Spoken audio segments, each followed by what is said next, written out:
Que alegria estar junto com todos essa noite. Felicidade, irmãos, poder estar em casa. Estivemos fim de semana fora por conta do nosso tempo de convenção, do qual nos traz muita inspiração. Mas eu estava com saudade dessa igreja, dessa casa, dessa forma tão inexplicável de adoração que é de vocês. De que mais importante do que ser um pastor ungido é ser pastor de uma igreja ungida. Vocês não têm ideia o quanto meu coração descansa enquanto vocês adoram. Eu fico ali, Jesus, obrigado por cada glória a Deus, por cada aleluia. Obrigado por cada manifestação de adoração nessa casa, porque eu sei que ao término de uma noite como essa, de fato é o que vai fazer a diferença. Não é o quanto nós trouxemos de nós. Para falar bem a verdade, eu nem gosto de carregar a mim mesmo. Então não é o quanto nós trouxemos de nós, mas é o quanto nós vamos levar de Cristo para casa.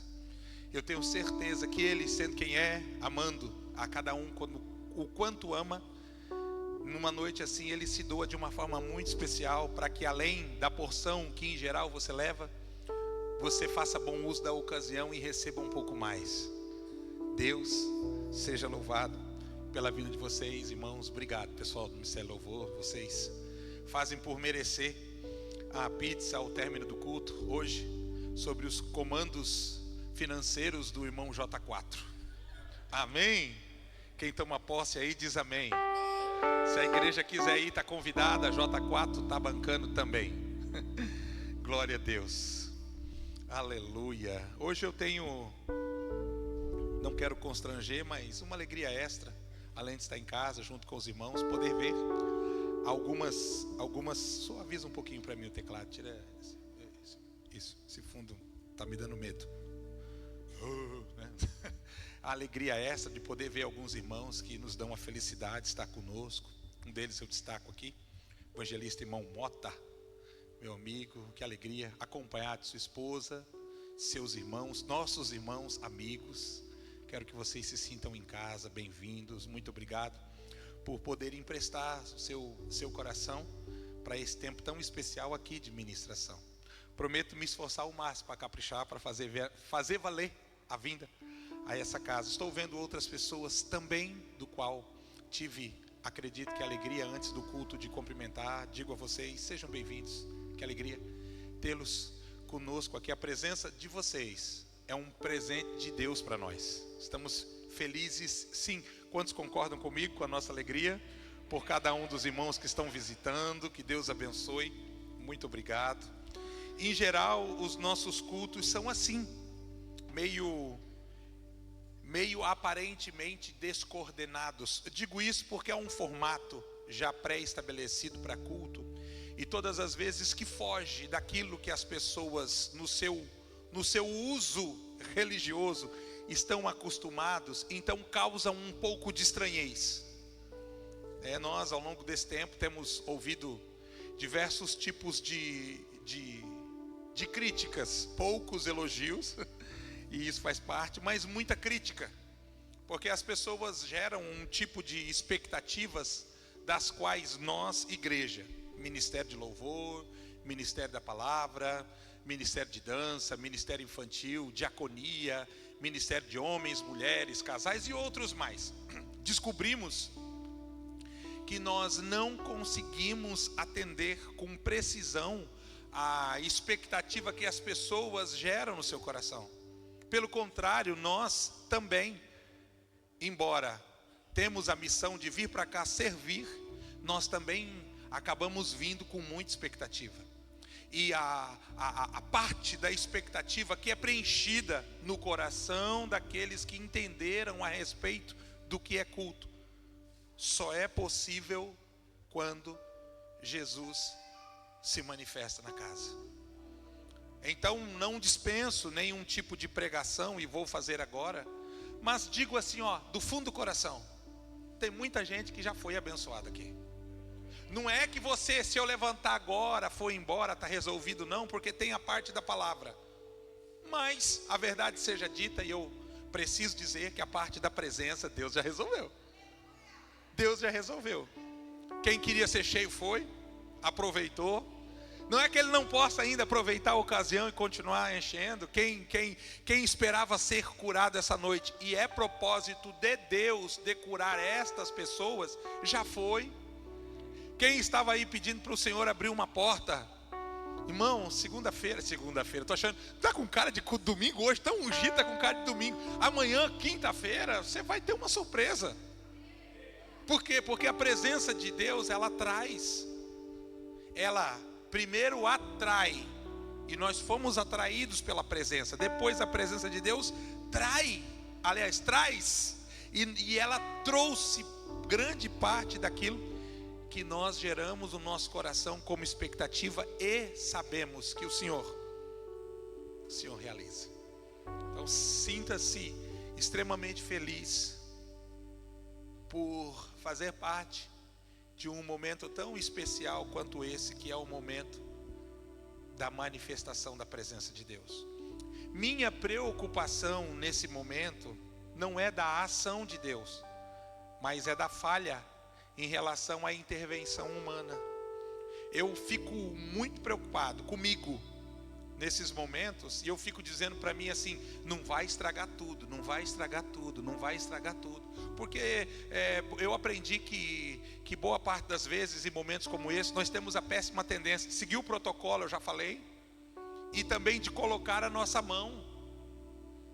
E eu aprendi que em partes daquilo que eu coloco a minha mão, na hora que eu coloco a minha, Deus tira dele. Deus tira dele. Deus tira a dele. E uma terceira situação dentro desse aspecto que eu considero importante é não tentar racionalizar tudo. Porque a mente humana vai buscar a explicação da qual, olha, ela nunca vai ter. Tem ninguém aqui tão louco assim que vai chegar aqui e ser como é no seu dia a dia. Ninguém fica o dia inteiro orando em língua e fazendo assim. Quando você vê alguém fazendo isso aqui, irmão, é porque a presença de Deus gerou isso naquele momento na vida desse irmão. Nós não ficamos o dia inteiro tentando assim descobrir quais as canções que vão mexer com as emoções, quais os gestos e palavras que vão desencadear um êxtase na igreja. Não ficamos mesmo. Por isso eu peço carinhosamente a você, não tenta racionalizar. Se ao término do culto, às vezes algumas pessoas procuram em mim explicação das quais eu não tenho. Pastor, o que foi aquilo? Eu falei, pois é, pastor, eu não sei. E o pastor diz o quê? Eu também não sei. Eu só sei que foi. Esses dias alguém disse para mim, né? Disse assim: nossa, pastor, o povo hoje estava louco, hein? Eu disse, você achou? Eu achei. Eu falei, eu achei que estava até normal comparar aos outros cultos. É porque depende pelo aspecto, pelo lugar, pelo momento, pela comparação em relação à situação. Mas, irmãos, talvez a grande falha dessa geração, eu digo isso para mim poder fazer então leitura do texto, a grande falha dessa geração é que perdeu referência de culto. Aderiu tanto a show. Não estou dizendo que show é ruim, só estou dizendo que padrões diferentes e manifestações também. Aderiu tanto a show,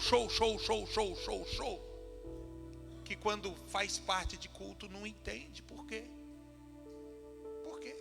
Eu digo carinhosamente e respeitosamente à igreja, e ensino isso para os mais jovens, os meus heróis. Eu tenho alguns ainda vivos. Heróis que eu digo, homens e mulheres que fazem por merecer a nossa admiração no lugares que estão. Os meus heróis não andam cantando e nem pregando em show.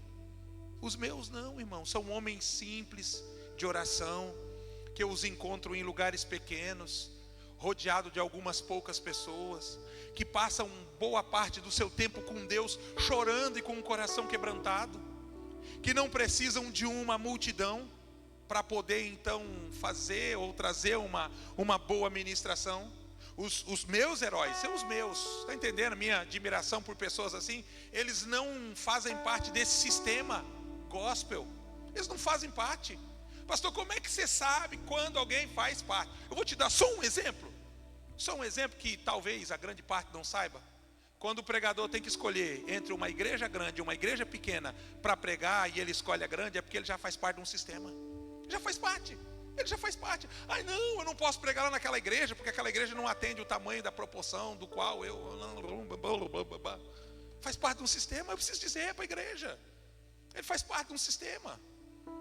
Por que ele não pode pregar? Não, porque eu não vou tocar tantas pessoas. Meu Deus do céu. Irmão, a pessoa que mais tocou pessoas lá no céu, olha, você vai se surpreender. Não foi Paulo? Você vai dizer assim: Paulo, quantos você ganhou para Jesus? Ele vai dizer assim: Senhor, essa multidão. O Ananias, quanto você ganhou para Jesus? Eu ganhei só Paulo. Entendeu? Eu ganhei só quem? Só quem? Uma pregação que ganhou um homem, que um homem ganhou um mundo. A gente nunca sabe. A gente nunca sabe, de fato, quantas pessoas nós vamos tocar. Eu tenho dito para os irmãos que o tamanho da igreja que eu sou pastor não é as que sentam aqui nessas cadeiras. Temos cadeira aqui, cadeira lá em cima. Os lá de cima é para domingo. Mas não é. O tamanho da igreja que eu sou pastor é a quantidade de pessoas que eu já coloquei no céu. O meu galardão não é pela quantidade de pessoas que eu ajunto na terra. Isso não vai ser contabilizado, irmão. Não se frustra, mas não vai ser contabilizado. Lá na terra havia 19 pessoas, 39 pessoas. Eu vou ter que apresentar as vidas que eu consegui colocar a porta dentro. Isso contabiliza de verdade. Então ser esta igreja que prioriza a presença de Deus é nada mais do que ser igreja. Ser igreja. Irmão, é tão chato ter um encontro com um homem, né? Irmão, eu às vezes recebo mensagem: pastor vai pregar hoje, eu vou. Olha, eu vou falar para você, eu não viria para me ouvir. Eu não viria para me ouvir, eu me escuto o dia todo e eu digo assim: ô cara chato. É verdade, eu estou sendo sincero.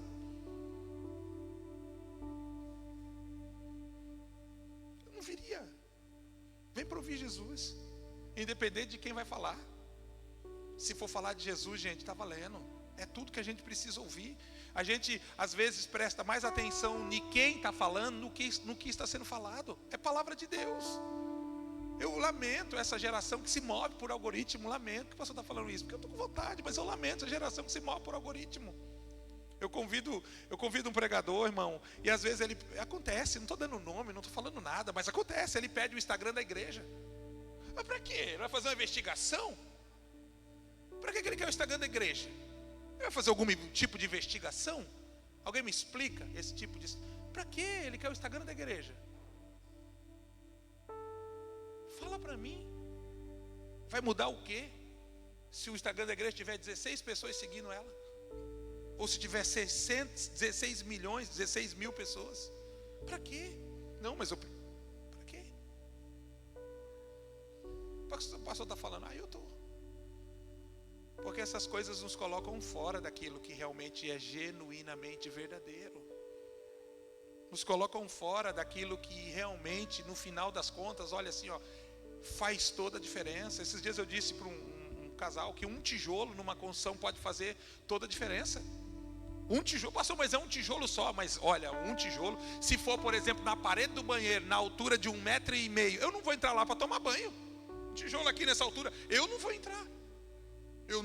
Um tijolo é suficiente para expor muita coisa. Então são pequenas coisas, pequenos detalhes que ao término de um culto vão culminar uma somatória, do qual nós estamos em um patamar ou em outro. É pequeno? É pouco? É difícil? Muito, irmãos. Porque o nosso campo de atuação, por conta disso, se torna muito menor. A nossa capacidade de captar recursos também. E vocês acham que essa igreja não precisa? Meu Deus, essa igreja que precisa. Tem dia que tem 100 crianças jantando ali. Eu não estou falando para você agora se sentir sensibilizado, mas é verdade, irmão. Tem culto que tem 120 crianças jantando. E olha, filho de crente sabe comer, irmão. Meu Deus do céu. E fala a verdade. Se o teu for que nem o meu, sai da igreja com um bigodinho assim, de molho, ainda chega em casa, janta de novo. Pode ver, não tem uma criança magrinha aqui na igreja. Se for magrinha, irmão, as tias da cozinha, a pastora Thaís chega lá, já olha, já bota na bola. Não, nós temos que engordar essa criança. Olha lá, no braço da pastora Aline ali, a Helena. Meu Deus do céu, o que é isso? Parece o Michelin, aquele boneco do, né? Tão fofinho, é verdade, irmão. Dá trabalho, né, pastor Lucas? Hã? Ela não deixa nem chorar a hora que a minha faz uma madeira na boca, não chora. Claro que não. Por quê? Porque Deus é bom, Deus cuida, Deus alimenta, Deus abençoa. O pai levanta cedo, trabalha bastante. A mãe não levanta mais cedo não. O tempo dela de levantar cedo acabou. É isso aí, ela acorda a hora que ela quer, porque é isso aí, tá certo. Então eu, do fundo do coração, digo para os irmãos que a minha explicação para isso é isso. É uma hora, irmão, foi uma hora de louvor e eu não queria parar. Não queria mesmo. A pastora Cátia disse: seu pastor, passei, desculpa. Falei: desculpa nada, Deus está te usando, deixa Deus te usar. O pessoal do louvor da mesma forma, a gente sabe. Então uma coisa que eu aprendi, e a vida aprendi assim, observando mesmo, é ciência, né? Estudo por observação. A gente sabe quando está ungido, né, irmão? A gente sabe, né? A gente chora, a gente faz assim para dar uma força, assim, botar a mão e empurrar por questões de cortesia, a gente até cai. Mas a gente sabe mesmo quando está ungido, nós sabemos. Não precisa nem ser muito espiritual, não. Não precisa nem ser muito espiritual, não, você sabe. Eu estou aprendendo também, me esforçando para ser bem cuidadoso. É interessante que Deus me deu uma palavra para a ocasião, e Ele disse no meu coração que era a palavra para quarta e para domingo. Eu não sei se eu vou concluir hoje. Eu estou ministrando nesse ambiente de influência tão maravilhoso, sem pressa. Então eu começo aqui e termino lá, pode ser? Começo hoje, termino domingo. Quem veio, vê, irmão. Quem não veio vai pegar a pregação de domingo pela metade. Vai chegar e já vai pegar a mesa pronta, a comida na mesa, e a metade das pessoas já se servindo dela. Mateus capítulo de número 4, vou até onde der, não vou passar do horário. Mateus capítulo 4, versículo 1, 2, 3, 4 e 5. Até ali, mas acho que nós não chegamos lá não. Quero falar um pouquinho desse momento tão inusitado, obrigado Pedro, do qual nós aprendemos biblicamente falando que Jesus, sendo filho de Deus, passou. Você já foi tentado? Você está sendo tentado? Jesus também já foi, tá bom? Não há exceção. Diz o texto assim: a seguir foi Jesus levado pelo Espírito ao deserto para ser tentado pelo diabo. 2. E depois de jejuar 40 dias e 40 noites, teve fome. Então o tentador aproximou-se e lhe disse: se tu és o Filho de Deus, manda estas pedras se transformarem em pão. Jesus, porém, respondeu: está escrito, não só de pão viverá o homem, mas de toda palavra que procede ou sai da boca de Deus. Então o diabo levou a cidade santa, colocou-o sobre um pináculo do templo, e lhe disse: tu és o Filho de Deus, atira-te para baixo, porque está escrito aos seus anjos ordenará o teu respeito e te guardará, e eles te sustentarão nas suas mãos, para não tropeçarem em alguma pedra. Amém, amém, amém. Eu vou pedir depois para colocar um versículo, mas na versão ARC pode ser? Almeida, revisada e corrigida. Queridos, nós lemos um texto essa noite, muito conhecido da igreja mesmo, porém faz toda a diferença quando nós redobramos a nossa atenção em relação a detalhes dos quais fazem parte não só da história de Jesus, que o levou a ter vitória sobre Satanás, mas também que nos levará a ter vitória. A primeira coisa que eu quero observar aqui, que a vida de Cristo não é um teatro. Tudo o que ele passou de fato. Não é porque ele é o Cristo que houve facilitação. Deus não favoreceu Jesus por ser o Cristo em nada. Por que eu disse Jesus por ser o Cristo? Porque quando nós falamos de Jesus Cristo, nós estamos falando de duas naturezas distintas. Cristo é o Messias, é o Filho de Deus, é o Deus vivo encarnado. Jesus é o homem, filho de José e de Maria. Por isso Jesus Cristo. Deixa eu te dar um exemplo aqui. Como Jesus, ele teve fome, certo? Como Cristo, ele disse: eu sou o pão da vida.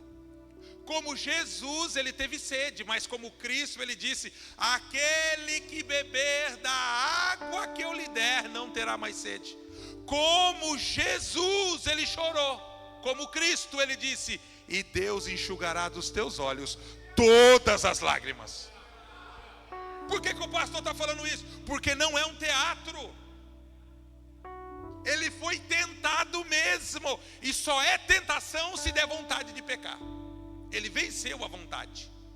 Ele venceu o desejo. Prova disso é que Deus não o favoreceu em nada. É de que ele tinha uma vida efetiva de oração. Irmão, você acha? Aqui, ó. O Mota lá, ó. Se o Mota é dono da Ferrari, você acha que o filho dele ia precisar trabalhar, irmão, de mecânico para ganhar do pai quando fizer 18 anos uma Ferrari? É claro que não, porque eu também não. Precisa trabalhar. Eu sou dono da Ferrari, tira uma ali e dá para o meu filho. Deus não. Tudo que Deus deu para Jesus foi por efeito da sua vida de oração. Não foi privilegiado. Seu sofrimento, sua vida, sua renúncia, seu sacrifício realmente é um fato. Quando você lê esse texto, você encontra Jesus passando por um mau bocado. E o texto começa narrando exatamente um momento muito atípico da história do crente. A Bíblia diz que Jesus estava jejuando. E já fazia 40 dias que ele estava fazendo isso. E nesse período de 40 dias, diz a Bíblia, se ele teve fome. E sabe, irmão, quando ele teve fome, o diabo apareceu. Ah, Satanás. Ele faz a sua entrada triunfal nos piores momentos da nossa vida.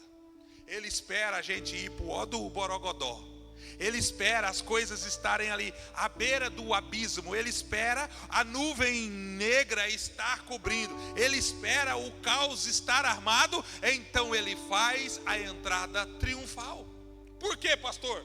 Porque o favorece em se apresentar nos momentos de calamidade, nos momentos de dificuldade, nos momentos de aflição, nos momentos de tormento. Quem que vai dar ouvido para ele, irmão? No meio da vitória, no meio da glória, no dia da bênção. Quem que vai dar ouvido para ele no momento do cumprimento da promessa? Ah, irmão, mas quando as coisas ficam difíceis, as vozes alheias começam a ganhar evidência. E ele aparece fazendo a sua entrada triunfal no momento em que Jesus está ali de jejum, vivendo a sua maior necessidade. E é tão cara do diabo, que ele, de forma muito astuta, vai colocar à mesa argumentos que nós precisamos entender que não são falas aleatórias. Ele diz assim, ó, primeiro, se tu és o Cristo. Por quê? Porque Jesus, eu já deixei claro quem é. Ele está falando dessa natureza. Se tu és o Cristo, Filho do Deus vivo. Se tu és o Filho do Deus vivo. Por que ele está falando se tu és o Filho do Deus vivo? Porque a impressão que nós temos no meio da aflição é que por sermos filhos de Deus, nós não passaremos por necessidade. Você já não orou, irmão? Questionando a sua identidade em Deus por conta da sua aflição, por conta da adversidade. Se Deus está comigo, quantas vezes, irmão, centenas eu ouvi isso ao longo da vida. E também já falei, se Deus está comigo, por que que me sobreveio tudo isso? Ele está questionando quem Deus é na vida de Jesus por conta daquilo que Jesus está passando. Você já não perguntou? Num dia de enfermidade, num dia de adversidade, num dia de provação, num dia de tentação, num dia de esquecimento, num dia de rejeição. Por que isso está acontecendo comigo? O diabo diz exatamente isso: se tu és o Filho de Deus. Mas tem uma segunda situação, e essa tem que estar assim, latente no nosso coração. Por que ele falou se tu és o Filho de Deus? Porque um episódio anterior a esse, Jesus está lá no Rio Jordão, e a Bíblia diz que os céus se abrem e desce o Espírito Santo em formato de pomba. E eu vou aqui parafrasear na versão inglesa do português, tá? Deus diz assim: este é o meu filho amado, marcado pelo meu amor e foco de toda a minha satisfação. Na nossa Bíblia, este é o meu filho amado, em quem eu me comprazo, em quem eu olho e em quem eu tenho prazer ao olhar, me dá satisfação. Por que o diabo está dizendo se tu és o Filho de Deus? Porque o diabo, olha aqui, sempre vai questionar a última palavra que nós ouvimos de Deus. O diabo está questionando o que Jesus há 40 dias atrás tinha ouvido no momento do seu batismo, nascimento, do seu batismo. Deus diz: esse é o meu filho amado. E o diabo agora na luta dizendo assim: se tu és o Filho de Deus. Como as pessoas precisam, irmão, guardar no coração o que eles ouvem. O diabo sempre vai questionar o que você está recebendo. Agora mesmo tem gente dizendo: o pastor é fácil falar. Ele está lá em cima. É porque ele não sabe o que eu estou passando. Se ele soubesse o que eu estou enfrentando, ele não diria assim. Eu sei, o diabo vai questionar. E olha, deixa eu descer aí. Uma das coisas que eu tenho aprendido ao longo desses dias, não é desses anos não, é que no momento da ministração existe uma batalha espiritual acontecendo na cabeça das pessoas. É o pastor, é Deus, é o Espírito Santo, é os profetas, é Jesus falando de um lado e o Satanás demoniado falando do outro. Porque se ele consegue neutralizar aquilo que está sendo liberado, então de fato não vai desencadear e nem cumprir sobre a sua vida. Ele não vai chegar lá na esquina e começar a minar, não, irmão. Ele começa a fazer isso no meio do culto. É no momento da pregação. A inclinação do teu coração vai definir que tipo de palavra você está recebendo, aquela que está vindo de Deus ou aquele tipo de questionamento do diabo. O diabo está dizendo: se tu és o Filho de Deus. Opa, peraí, faz 40 dias que o céu abriu, todo mundo viu, gente, e desceu o Espírito Santo em formato de pomba, e todo mundo ouviu: esse é o meu filho amado, em quem me comprazo. Quantas vezes o diabo colocou em questionamento as promessas que Deus fez? Quantas vezes ele tentou colocar em questionamento a identidade que Deus te deu? Quantas vezes ele colocou em questionamento aquilo que o Senhor liberou? E se nós não entendemos, guardamos, vigiamos, protegemos o que recebemos, melhor. Sabe quais as palavras sabe quais as palavras de Deus o diabo não rouba? Aquelas que você esconde. Escondi a tua palavra no meu coração para não pecar contra ti. Aquelas que você recebe e fala: essa aqui eu vou guardar aqui. Sabe aquela nota eu tenho uns ainda que tem essa mania de mais velho, né? De duzentão que você coloca assim lá no, sabe, né? Aquela que você guardou aquele dia que a Camila achou, né? Sabe aquela, né? Que você contou para mim, né? Só para nós aqui, ela não está aqui, ela não precisa saber. Que você falou: meu Deus, cadê minha nota de 200, né? Você pega aquela nota, você guarda assim, pensa que é para mim. Irmão, você tem que pegar essa palavra e fazer o mesmo. Escondi a tua palavra no meu coração para não pecar contra ti. O diabo vai questionar quando Deus fala que vai te dar vitória. O diabo vai questionar quando Deus fala que vai te usar. O diabo vai questionar: eu vou te levar para as nações. Aí você olha para você no espelho da realidade, que é bem diferente do espelho de Deus, e você vê de fato quem você é sem Deus. E você chega à conclusão que você não é nada. Você olha para a tua realidade e fala: mas olha, esse tempo andando com Cristo eu aprendi, irmãos, que tem uma coisa que Deus faz, é promessas absurdas. Você olha e fala assim, que nem Gideão, né? Os planos são muito bons, mas o Senhor escolheu a pessoa errada. Não vai dar certo, Senhor, se for eu. Não vai dar certo se for eu. Tem muita gente melhor. A gente se vê nessa posição. Eu fui convidado a pregar numa igreja, só que eu tinha que tirar a barba. E era bem na época que eu estava com barba. Hoje eu estou... Isso aqui é pelo comparado à minha barba. Estava assim, né? Fui muito criticado. Hoje as críticas já passaram porque a barba foi tirada.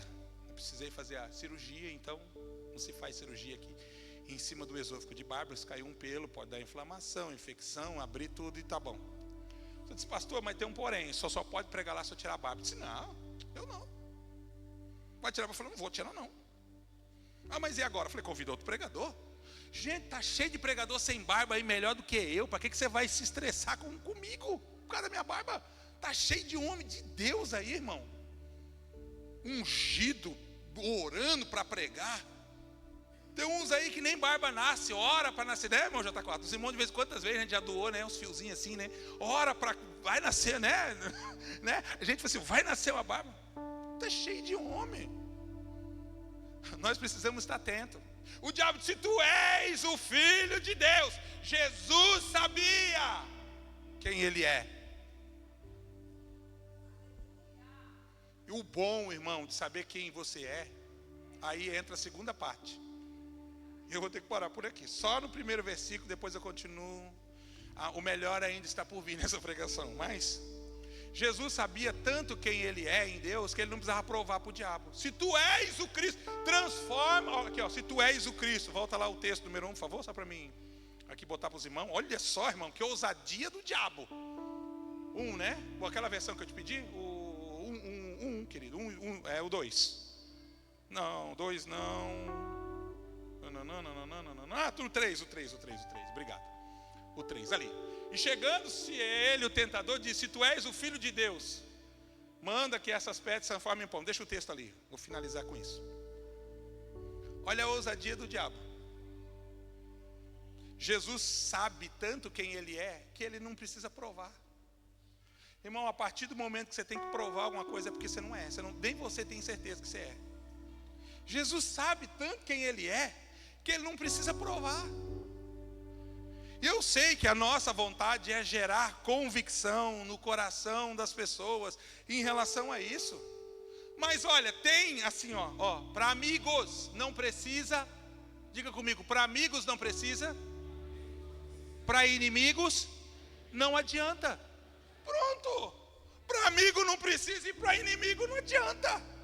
O diabo não é amigo, porque se fosse amigo, não precisava. Quando Jesus perguntou para os seus amigos o que dizem ao meu respeito, ele diz assim, olha, tu és o Cristo, Filho do Deus vivo, para onde iremos nós, se só tu tens palavra de vida eterna?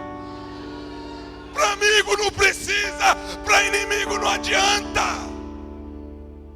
Não vai dar para convencer todo mundo de algumas verdades, e nós precisamos aprender a conviver com elas. Só que o que mais me chama a atenção não é nem isso. É o diabo dizer, se tu és o Filho de Deus, manda transformar essas pedras em pão. Ele diz, a palavra é manda. Ah, mas é muita ousadia, né? Isso aqui nós precisamos aprender. Vou finalizar aqui para a gente orar. Nós precisamos aprender. Não é porque você é o Filho de Deus, irmão. Olha, vamos profetizar hoje, exortação para o irmão que está do lado. Simão, não é porque você é o Filho de Deus. Diz assim, diz. Eu se eu fosse olhar para o teu esposo, se o esposo tiver, é melhor falar para ele vai sentir na pele. Fala assim, não é porque tu és o Filho de Deus que tu manda. Pronto, é isso aí. Não é porque tu é o Filho de Deus porque tu manda. Agora porque tu és o Filho de Deus, tu manda. Por que Jesus não transforma a pedra em pão? Porque ser filho de Deus não me dá direito de mandar. O grande atributo dos filhos de Deus não é mandar. O grande atributo dos filhos de Deus é obedecer. Eu não me manifesto filho de Deus mandando. Eu me manifesto filho de Deus obedecendo.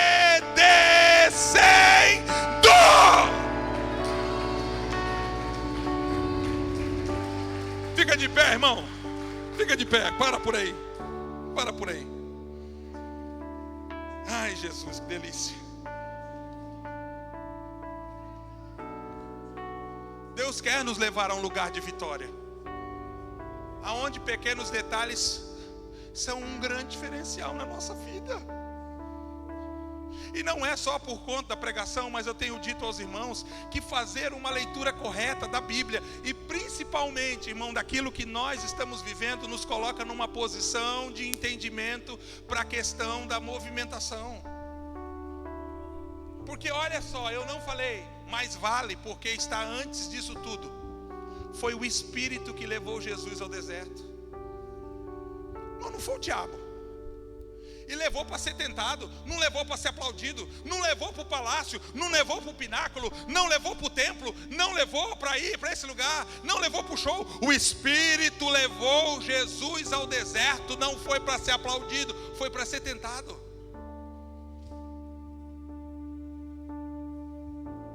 É o Espírito. O grande problema da nossa geração, e eu não estou desfazendo a canção, gente, foi ungido. Está certa a canção, está perfeito. Mas o problema da nossa geração é que quer mais velocidade do que direção. Não adianta estar indo rápido, está indo rápido, está indo rápido, está indo na direção errada. Não adianta.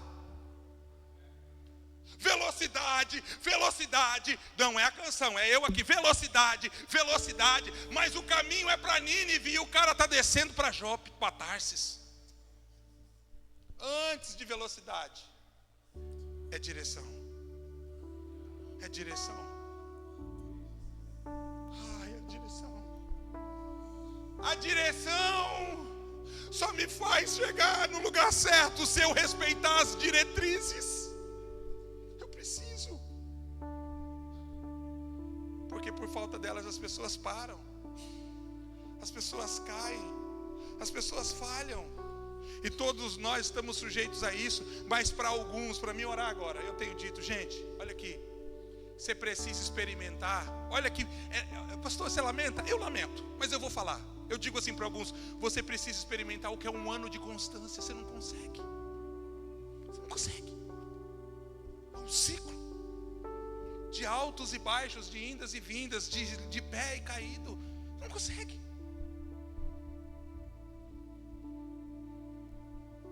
Tem gente que está sempre fugindo, e esse não sabe nem se está indo ou se está vindo. Existem outros, lamentavelmente, que sempre voltam ao lugar, pastor Lucas, sempre voltam ao lugar que Deus tirou. Tem gente que sempre volta ao lugar que Deus tirou.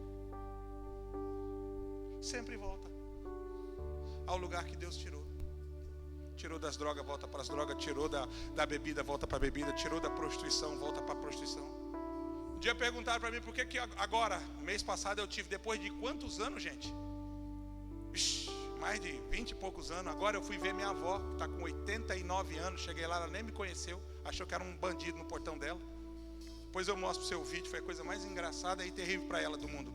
29 anos eu voltei lá para ver minha avó. Por que o pastor nunca mais voltou para Paranavaí? Minha mãe sabe que Deus me tirou de lá. Arrancou. Não importa o quanto meu nome, no dia da adversidade, acreditar que aquele é meu lugar seguro, que aquele é meu lugar de provisão, que aquele é meu lugar de transformação, Ele me chama, volta para cá. Até vou voltar agora porque eu fui convidado para pregar, mas vou voltar como pregador. Não é como desviado e nem como não crente, nem como drogado, nem como prostituto. Mas tem gente que não consegue ir para frente porque está andando assim, ó. Daqui a pouco vai bater a cara aqui. Deus quer mudar a tua história. Deus quer mudar a tua vida, irmão. Irmão, a Nova Jerusalém é adiante. É lá, ó. É lá, é para cima, não é para baixo. É subindo, não é descendo. Deus quer mudar a tua história. Deus quer mudar a tua história. Se alguém disse para mim assim, pastor, já estou 3 meses dando dízimo e não senti nada. Eu falei, não vai sentir com 3 meses. Por quê? Porque a palavra da promessa não é para quem dizimou. Não, é para quem é dizimista. 3 meses não te faz ser ainda. Você precisa continuar dizimando para você se tornar. Ai, pastor, eu jejuei, Deus não deu vitória. Não, irmão. O jejum não atrai grandes vitórias, como a oração. Não, pastor, não é ter jejuado, é ter uma vida jejuada. Você tem que jejuar toda semana para criar estabilidade. Não é orar, é ter uma vida de oração. Eu oro 10 horas hoje, fico um mês sem orar. Está errado, ora todo dia 20 minutos, que você vai ter uma vida de oração. Deus quer mudar, ampliar, transformar esse pequeno ciclo.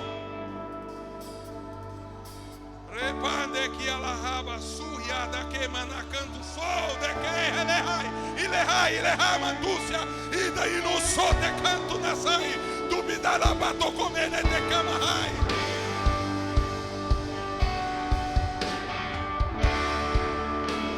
Eu preciso orar por pessoas essa noite.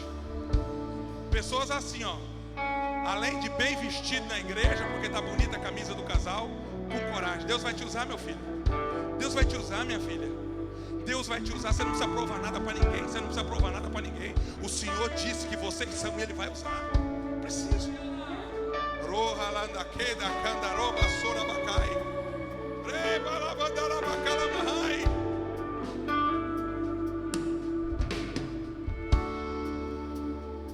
Para de ouvir as vozes que te chamam. As vozes que ficaram lá atrás, que continuam te chamando. Pare de ouvir as vozes que ficaram lá atrás, que continuam te chamando. Para de ouvir as vozes lá de trás que continuam te chamando, te puxando para aquele lugar de queda, de sujo, de perdido, de afastado, de distante. Para de ouvir essas vozes, porque elas são vozes de Satanás. O Espírito Santo não vai conduzi-los a um lugar de manifestação de excelência, até que vocês passem pelo deserto. Não importa, pastor, estou passando pelo deserto, tá, irmão? Mas foi o Espírito Santo. Eu estou passando pelo deserto, mas foi o Espírito Santo que me levou lá. Foi o Espírito Santo que me levou lá. O Espírito Santo, Ele me levou. Ele me levou, Ele me levou, Ele me levou, Ele me levou, Ele me levou, Ele me levou, Ele me levou, Ele me levou, Ele me levou. Sabe como é que é levar?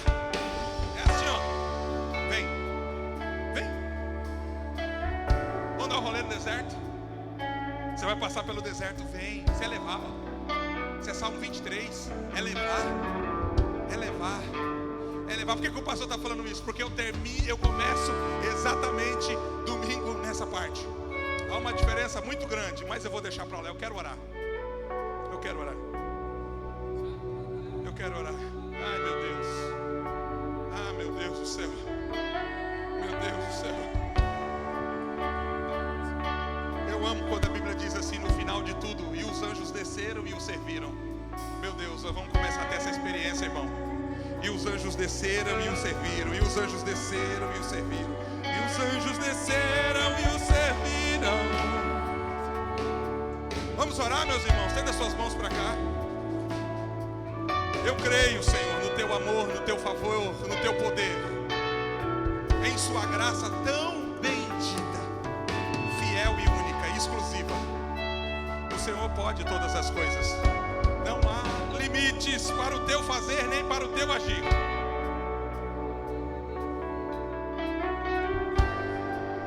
Ai, meu Deus, para Jesus, para Jesus, para. Ai, que loucura aqui, meu Deus. O Espírito leva Jesus para o deserto e o diabo fica tentando tirar ele de lá. O Espírito leva Jesus para o deserto e o diabo fica tentando tirar ele de lá. O diabo sabe abençoar também a vida de crente, quando tira ele antes da prova. Sai, vai. Você não precisa ficar aí sofrendo. Eu sei que tudo está difícil. Tadinho de você, coitado. Você não é filho de Deus, porque se fosse, não estaria aí. Sai pra lá, Satanás. Foi o Espírito que me levou ao deserto. E eu quero ser guiado, conduzido, levado pelo Espírito.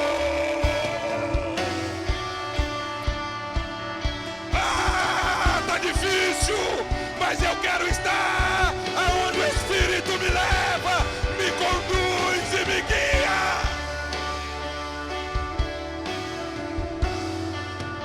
nome de Jesus.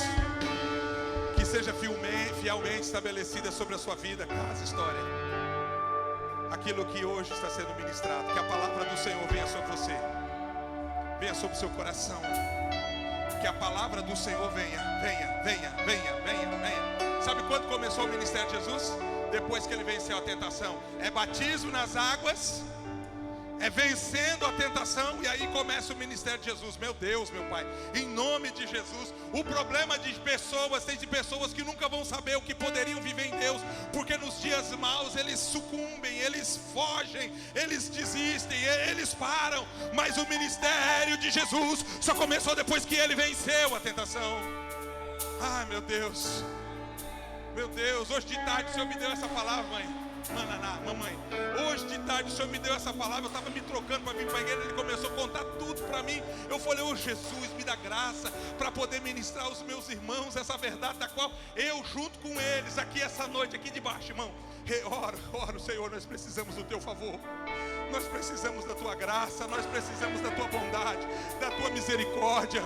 Senhor, nós não conseguimos vencer por nossos méritos, por nosso esforço, por nossa força, por nosso conhecimento. O Senhor é misericordioso para conosco. Sem o Senhor jamais poderíamos romper o deserto, vencer Satanás e suas tentações. É por isso nessa noite que diante da tua presença o nosso coração se inclina e humildemente te pedimos: ajuda-nos, Senhor. Ajuda-nos a romper, ajuda-nos a ir além, ajuda-nos, Senhor, a viver, ajuda-nos, Senhor, ilumina nossa mente, o nosso coração, para podermos entender toda essa manifestação. Senhor, nós sabemos que podes mais. É por isso que nessa noite nós vamos à tua presença pedir, Senhor, socorro por ti, pedir tua ajuda, teu amparo, cuidado. Querido Deus, esta é a oração que faço em concordância com os meus irmãos, para a glória do nome de Jesus. Amém.